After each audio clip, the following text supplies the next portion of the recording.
Je vote pour la science avec Pascal Lapointe et Isabelle Burgon. Bonjour à tous.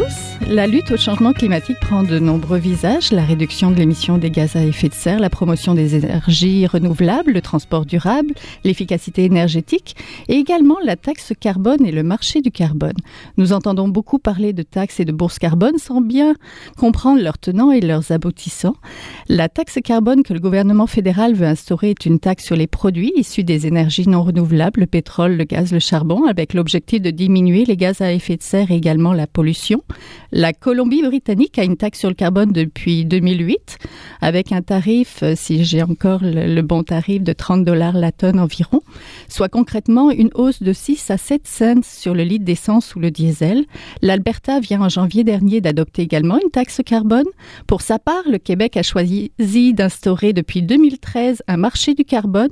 Il s'agit d'un système de plafonnement et d'échange de droits d'émissions de gaz à effet de serre avec un prix fixé au carbone et un plafond d'émissions de GES selon le secteur d'activité industrielle. Mais ce système d'incitation est-il efficace? Cela n'affecte pas les gaz à effet de serre issus du transport routier, soit environ 40% des émissions qui continuent d'augmenter. Le prix du carbone n'aurait pas pour l'instant un grand effet sur les habitudes de vie des consommateurs. Serait-ce en raison d'un manque d'éducation, d'un manque de sensibilisation de la population? Nous allons voir ça aujourd'hui.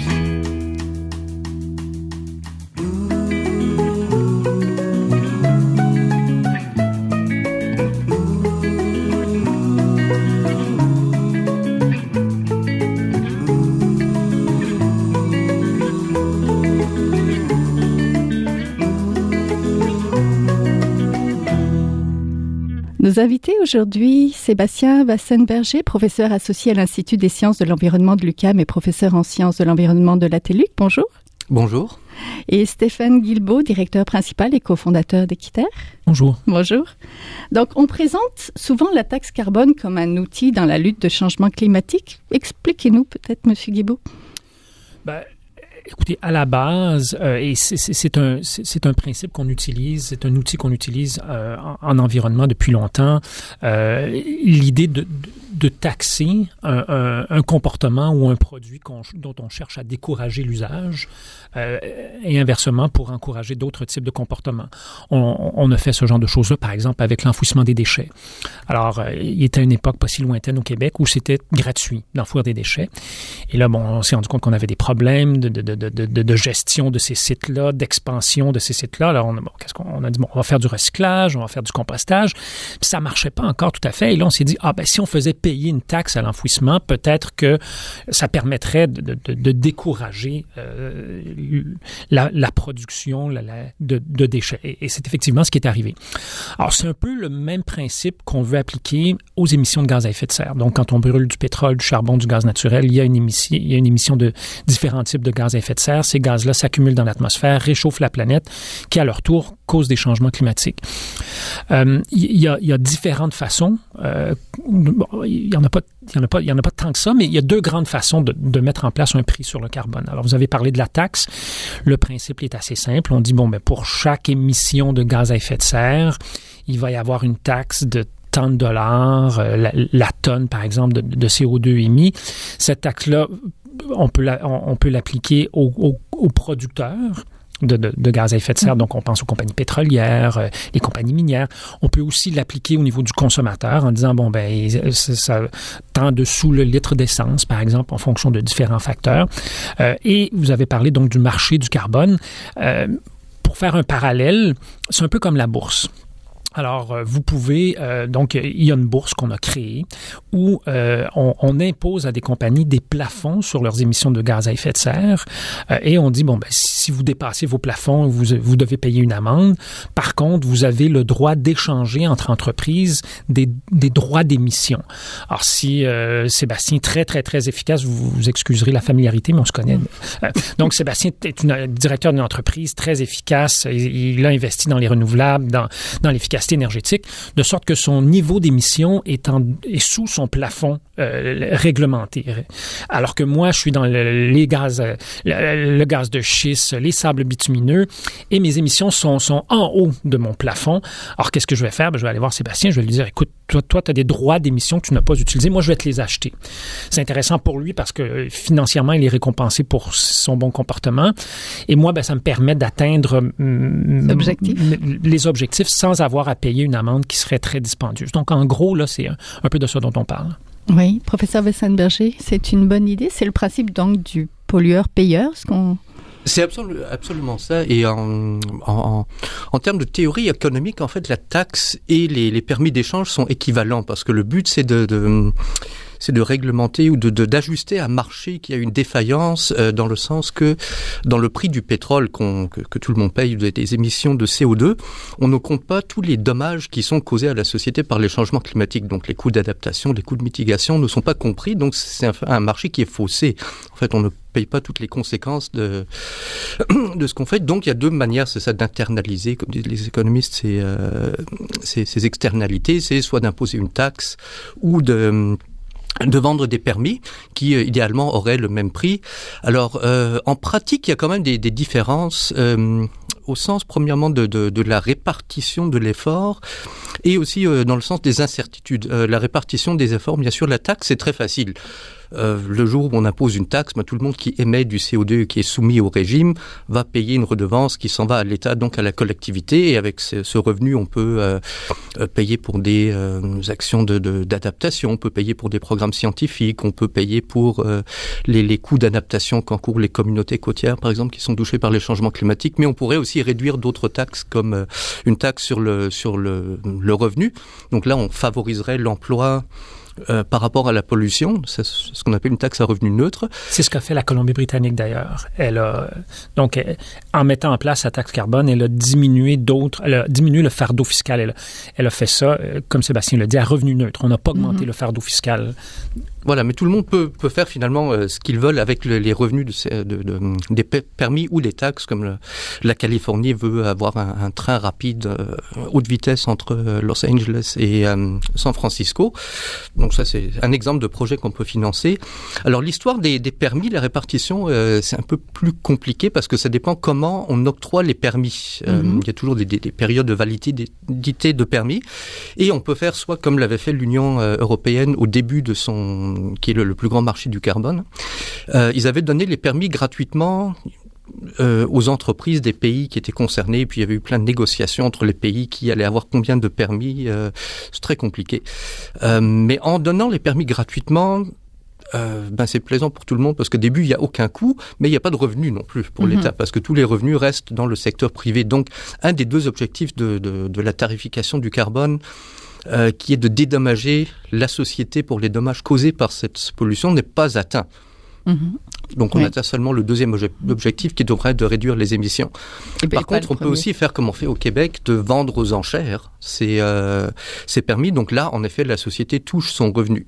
Voilà. Oui. Puis après, il y a une différence au niveau de l'incertitude, parce que quand on fixe une taxe, on connaît le prix du carbone, mais on ne sait pas exactement de combien les émissions vont être réduites, parce que ça va dépendre du coût de réduction, des possibilités techniques, etc. Tandis qu'avec les permis, c'est le contraire. On sait de combien on va réduire les émissions parce qu'on a une quantité de permis, mais on ne sait pas combien ça va coûter. Ça pourrait être plus cher qu'on pense, ce qui est encore jamais arrivé. Exactement. Ou ça pourrait être moins cher qu'on pense, et là, il peut y avoir, comme on a vu en Europe, un effondrement complet du marché où les permis se vendaient à quelques sous. Donc c'est pour ça qu'ici, on a par exemple un prix plancher au-dessous duquel le prix du permis ne peut pas baisser pour éviter un effondrement du marché comme ça. J'ai l'impression qu'il y en a une qui est plus simple à installer ou à instaurer que l'autre. Taxe carbone ou marché carbone, c'est quoi les avantages et les inconvénients des deux systèmes? Pourquoi nous, on a décidé d'aller vers un marché carbone, une bourse carbone et pas une taxe? En fait, au départ, le Québec a été le premier État en Amérique du Nord à imposer une taxe. En 2007, dans le cadre de notre premier plan d'action de lutte au changement climatique, nous avons imposé une modeste taxe carbone, mais c'était la première. On se sentait un peu seul. À ce moment-là, on était vraiment les seuls à le faire en Amérique du Nord. Et la Californie, le Québec ont commencé à discuter et cette idée de bourse du carbone a émergé. Ils ont été les 2 premiers États en Amérique du Nord à le faire. L'Ontario va se joindre. En fait, s'est joint cette année officiellement au système. Vous avez raison, et Sébastien l'a bien expliqué, le système de ce qu'on appelle normalement le plafonnement à échange ou la bourse du carbone, c'est un système beaucoup plus complexe à instaurer, qui en théorie nous donne plus de garanties sur la réduction des émissions sans nous donner de garanties sur le prix, alors que la taxe nous donne une garantie sur le prix. Donc, le gouvernement Trudeau a dit, la taxe va commencer en 2018, ça va être 10 $ la tonne, ça va augmenter à 50 $ la tonne en 2022. Pourquoi est-ce qu'on... Écoutez, sincèrement, le choix d'un système relève essentiellement de philosophie politique, philosophie économique. Il y a des gens qui sont mariés à l'une ou l'autre de ces options-là, ce qui n'est pas notre cas à nous. Je me lève pas la nuit pour prier à l'autel de la bourse du carbone ou de la taxe. Essentiellement, et Sébastien a raison, c'est 2 mécanismes qui font de façon théorique la même chose, mettre un prix sur les émissions de gaz à effet de serre. Dans votre introduction, vous avez dit que jusqu'à maintenant, ça ne semblait pas donner beaucoup de résultats. Et c'est vrai parce que simplement, pour la simple et bonne raison que le prix, soit de la taxe en Colombie-Britannique à 30 $, présentement au Québec, dans le cadre du marché du carbone, on est autour, Québec, Californie, Ontario, on est autour de 17 $ la tonne. Ce que les experts nous disent, ce que les études démontrent, c'est que avant qu'on atteigne 50 $ la tonne, il y aura peu d'impact sur les comportements des entreprises, sur le comportement des individus, sur le comportement des États. Et même dans certains cas, il va falloir atteindre 75, 100 $ la tonne pour que vraiment on voit des changements importants.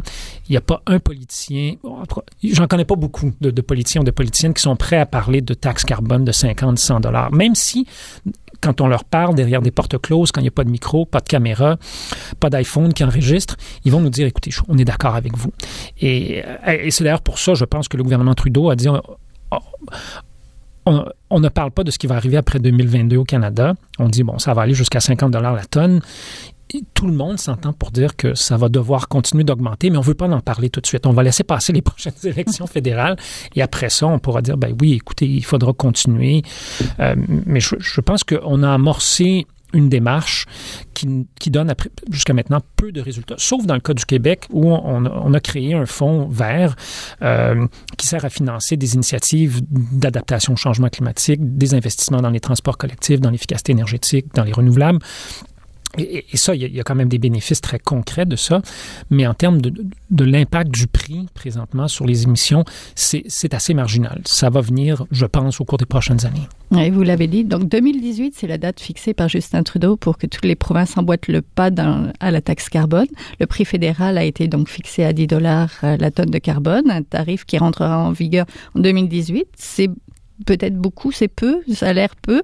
Il va y avoir une harmonisation nécessaire entre les provinces, ou les États, même puisqu'on parle de la Californie. Comment on fait ça pour harmoniser, pour finalement s'entendre tous ensemble sur un même prix, ou c'est pas la peine? Oui, ça, c'est la question à 100 millions de dollars. C'est comment est-ce qu'on fait? Et d'ailleurs, ça pourrait devenir un problème avec la Californie aussi, notre marché conjoint, parce que présentement, il y a une poursuite en cours contre le système d'échange de la Californie. Il y a certaines entreprises qui allèguent que les permis californiens qui ont été instaurés ressemblent plus à une taxe qu'une redevance. Et puis dans ce cas-là, ils auraient eu besoin, le législateur aurait eu besoin d'un vote aux 2/3 du Parlement pour instaurer une nouvelle taxe, alors qu'on l'a vendu comme une réglementation. En tout cas, on ne sait pas ce que ça va donner, mais c'est tout à fait possible. Et puis le gouverneur de la Californie a déjà indiqué qu'il était prêt à en fait transformer ce permis en une taxe, parce que présentement les démocrates ont 2/3 de majorité au Parlement, donc ils pourraient voter ça. Alors comment combiner un système entre une taxe dans une province ou dans un État avec un système de permis dans un autre? Honnêtement, j'ai aucune idée comment on va harmoniser ça. C'est pour ça que ça aurait été bien de procéder comme on procède en Europe, ou comme la Chine est en train de procéder, d'avoir un système uniforme. Et puis ça a été très difficile à mettre en place en Europe. Ça a pris des années de négociations, ça a pris plusieurs rounds. Il y a eu une première période d'essai de 2 ans où on a juste lancé le ballon pour voir comment ça allait fonctionner. Il y a eu une première période qui n'a pas du tout fonctionné, et puis on s'est un peu ajusté pour la deuxième période. Donc c'est pas évident à mettre ça en place, tout un système d'échange, que ce soit une taxe ou une taxe, c'est plus facile. La Scandinavie avait déjà fait ça dans les années 90. Je pense que la Suède avait commencé. Ils avaient une taxe sur le carbone, puis les autres. Et d'ailleurs, pays, la Danemark, taxe en Suède, elle est présentement à... En plus de $100. Je pense qu'elle est autour de $150. Je pense que si on additionne tout ce qu'ils ont en termes de taxes sur le CO2, sur l'énergie, sur l'essence, là, ça revient très cher. Et puis, les gens s'en portent pas plus mal en Suède. Donc, l'argument que la taxe va détruire l'économie ne s'est pas encore réalisé. Même à là où on l'a fait. Là où on l'a fait. Mais effectivement, sincèrement, je pense que s'il n'en avait été que du gouvernement fédéral, nous aurions une taxe. Et toutes les provinces auraient une taxe. Ce qui s'est passé, c'est que pendant 10 ans, au fédéral, on a eu le gouvernement Harper qui ne voulait rien savoir de la question du climat, de la lutte au changement climatique. Alors, la nature ayant horreur du vide, il y a certaines provinces qui ont fait preuve de leadership, comme le Québec, et qui ont adopté un système. Et là, je pense que le fédéral ne voulait pas, en quelque sorte, empiéter sur ce que certaines provinces, comme le Québec et l'Ontario, avaient pris comme initiative. Mais cette idée de l'harmonisation, elle est très compliquée. Et si on pose la question aux fonctionnaires fédéraux, aux fonctionnaires à Québec, les gens disent, on ne sait pas. Alors, ce qu'on comprend, c'est qu'on va essayer de trouver une façon de mesurer le niveau d'effort. Est-ce que le niveau d'effort va être semblable entre ce que le Québec va faire, ce que l'Ontario va faire, ce que l'Alberta va faire, et de trouver une espèce de formule pour mesurer ça. Mais le fédéral a été, par contre, aussi assez clair qu'il va y avoir une revue de la performance des systèmes provinciaux. Et le fédéral, donc, se garde le droit de revenir sur cette décision-là dans quelques années et de dire, finalement, d'avoir différents types de systèmes au Canada, ça ne fonctionne pas. Nous, en tant que gouvernement fédéral, on met en place un système harmonisé, ce sera le même pour tout le monde. Alors, il y a effectivement cette possibilité-là, si les différents systèmes en place ne fonctionnaient pas. Oui, il y a une on va voir ça dans le futur. Et puis, l'histoire de la taxe, plutôt des permis échangeables est intéressante parce qu'en fait, ça a commencé avec le soufre dans les années 1990. Il y avait toute la question des pluies acides, dont vous vous souvenez sûrement, et on a mis en place des réglementations pour limiter les émissions de SO2. Et dans le cadre de ces réglementations, les États-Unis ont fait l'expérience d'un système de permis échangeables de soufre et qui a très bien fonctionné. Et puis quelque part, comme disait Steven, c'est un peu aussi un choix idéologique que ça ressemble plus à une approche de libre marché qu'une taxe qui est toujours perçue très négativement aux États-Unis, en tout cas comme une intervention étatique. Alors que dans les faits, ça revient exactement à la même chose, mais voilà, il y avait donc cette expérience de taxe qui a très bien fonctionné. Donc et puis c'est même les mêmes fondateurs de la taxe, les organisateurs du permis d'échange de soufre qui ont fondé des taxes, les bourses du carbone en Europe. Et puis on avait eu deux essais aussi, la Chicago X et Montréal X au début des années 2000, qui fonctionnaient aux États-Unis et au Canada. Mais comme il n'y avait aucune cible de réduction d'émissions, tout ce que ces gens pouvaient vendre, ces bourses, c'était des promesses de réduction future ou de bénéfices futurs pour des réductions immédiates. C'était basé sur des cibles volontaires. Des options, des cibles volontaires. Donc après quelques années, ils ont dû cesser leurs activités, ils ont mis la clé sous la porte parce que il n'y avait pas d'espoir qu'il y aurait à court terme une législation sur le carbone. Donc c'est important aussi de voir que ce soit une taxe ou un permis, la tarification du carbone, c'est juste un outil pour arriver à un objectif politique, mais que l'objectif politique doit précéder l'outil. Exact. Puis ça, on l'oublie souvent. Justement, est-ce que l'arrivée de Trump et sa position plutôt climato-sceptique risque de mettre des freins à ce marché du carbone? Pas au Québec. Et ni en Californie, parce que la Californie, déjà la Californie, 2/3 des démocrates au Parlement, donc la Californie ne va pas se départir de la taxe, la tarification, mais c'est sûr que ça, à l'échelle des États-Unis, on ne voit pas à court terme ou à moyen terme que ça bouge dans la même direction que le Canada. Mais le Québec s'en est bien accommodé depuis des années et va continuer de s'en accommoder. C'est mon opinion. Je suis tout à fait d'accord.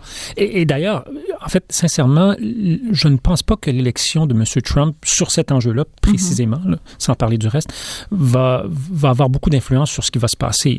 Aux États-Unis, l'action en matière de tarification du carbone vient des États. Alors, on a parlé de la Californie, on pourrait parler de l'État de Washington, les États du Nord-Est qui ont leur propre système de bourse du carbone. Et il y a des discussions entre la Californie, le Québec, les États du Nord-Est. Donc, on pourrait voir le système de bourse du carbone prendre de l'ampleur avec l'Ontario, peut-être d'autres provinces canadiennes canadienne, d'autres États américains. Et Mme Clinton n'avait aucune intention de mettre en place un système fédéral de tarification du carbone. Or, bon, si Bernie Sanders avait été élu, je pense que ce serait une autre discussion, mais entre Mme Clinton et M. Trump, il n'y a pas beaucoup de différence à ce niveau-là. Et on voit d'ailleurs l'État de Washington qui veut aussi aller de l'avant avec un système de tarification. C'est compliqué d'un point de vue politique, législatif, mais le gouverneur semble très déterminé. Moi, je pense qu'on va voir effectivement d'autres initiatives comme ça venir d'États américains et de provinces canadiennes. Oui, c'est une solution économique à un problème environnemental et qui a de nombreux détracteurs pourtant. Que reproche-t-on à ce système? Est-ce qu'on reproche la privatisation de l'air, la hausse du coût d'énergie, pas assez de sanctions environnementales? Puis, il y a aussi taxer le carbone.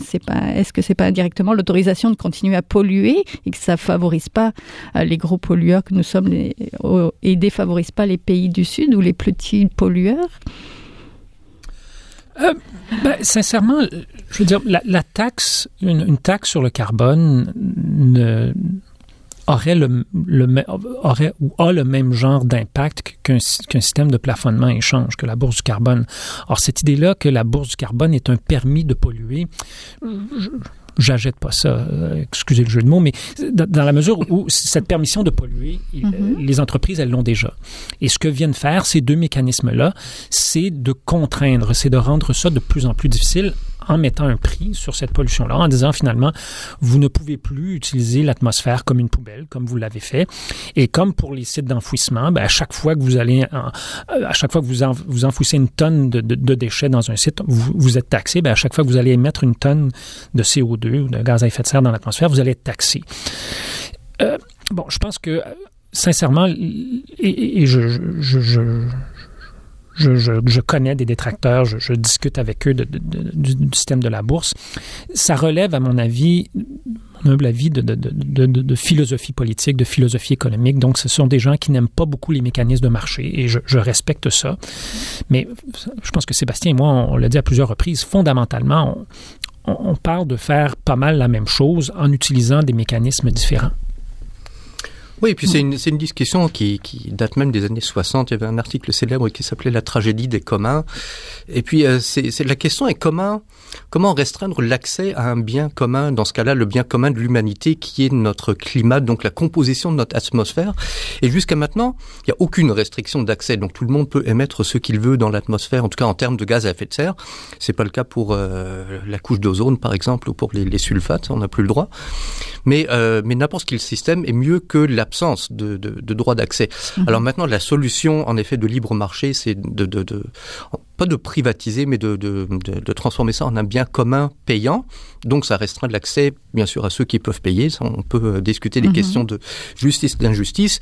Il y a d'autres formules possibles. On pourrait juste passer par des législations, par des normes, par d'instaurer un droit d'émission de tant de kilogrammes de CO2 par habitant de la planète. Mais après, comment est-ce que vous gérez un système comme ça? C'est peut-être encore moins praticable qu'une taxe sur le carbone qui a l'avantage d'être opérationnalisable.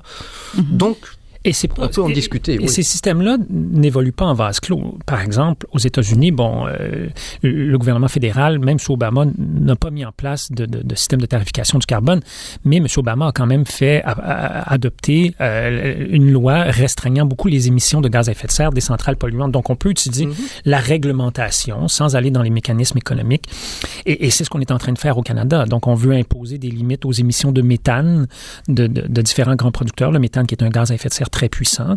Alors, je pense qu'il faut bien comprendre que la tarification du carbone n'est pas une fin en soi. C'est un outil parmi d'autres dans un coffre à outils. Mais si c'est la seule chose qu'on fait, à moins de mettre des prix très élevés, ça aura peu d'impact. Alors, ça doit faire partie d'un ensemble de mesures incitatives, donc où on encourage par le biais de financement l'achat de véhicules électriques, le financement du transport en commun, la rénovation éco-énergétique, la réglementation comme Sébastien disait, en termes vous ne pouvez pas émettre tant de plus de grammes de CO2 par unité d'énergie, par exemple, ou par unité de production. Donc, plus on va mettre en place toutes ces choses-là, plus nos émissions de gaz à effet de serre vont diminuer. Oui, et puis il y a beaucoup d'exemples de règlements comme ça, les normes sur les émissions automobiles, par exemple, qu'en Europe, on a depuis très longtemps. Au Canada, on a beaucoup traîné la patte avant ça. Maintenant, ça existe finalement.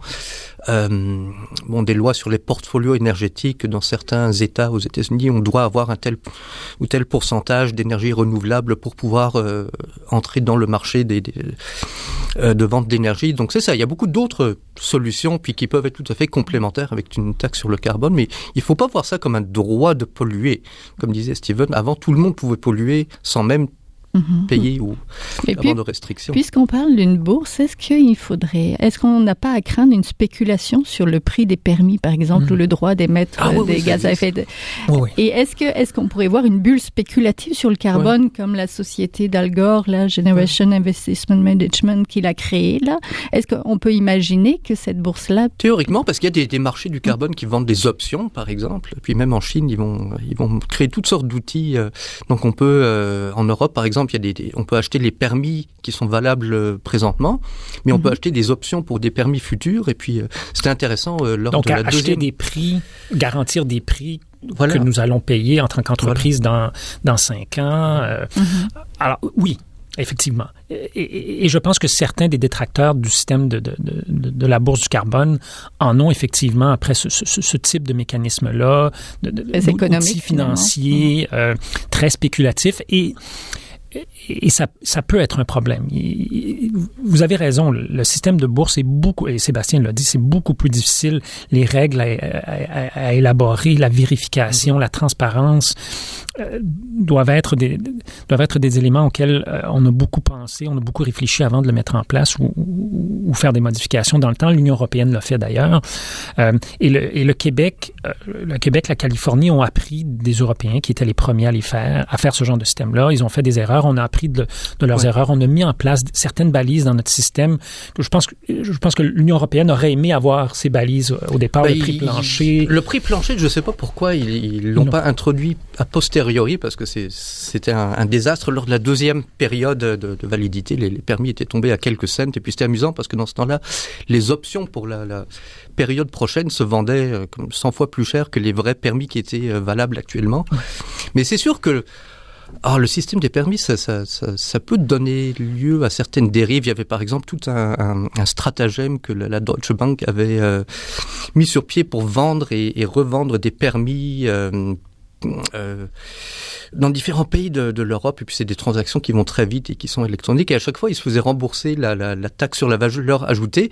Donc en fait, ils ont réussi à mettre sur place un système qui leur a permis de frauder les États de plusieurs centaines de millions d'euros, et puis ça a été très difficile à déceler. Et puis, avec une taxe, on n'a pas tous ces problèmes. Effectivement, il peut y avoir des abus. Il peut y avoir des abus. Donc le marché est plus, c'est complexe. Là, c'est complexe, un marché. C'est donc un outil à surveiller, à suivre et peut-être certainement à réglementer. Et à bien assurément. Donc je vous remercie beaucoup. On était donc en compagnie de Sébastien Wessenberger, le professeur associé à l'Institut des sciences de l'environnement de l'UQAM, et de Stéphane Guilbeault, directeur principal et cofondateur d'Équiterre. Merci à tous les deux. Merci. C'est tout pour cette semaine. Je vote pour la science est une production de l'agence Science Presse avec Radio VM, au micro Isabelle Burguin, à la régie Daniel Fortin, à la recherche François Cartier. Vous pourrez réécouter cette émission à l'antenne de Radio VM ou encore en podcast sur le site de l'agence Science Presse et toujours nous suivre sur vos réseaux sociaux préférés. À la semaine prochaine.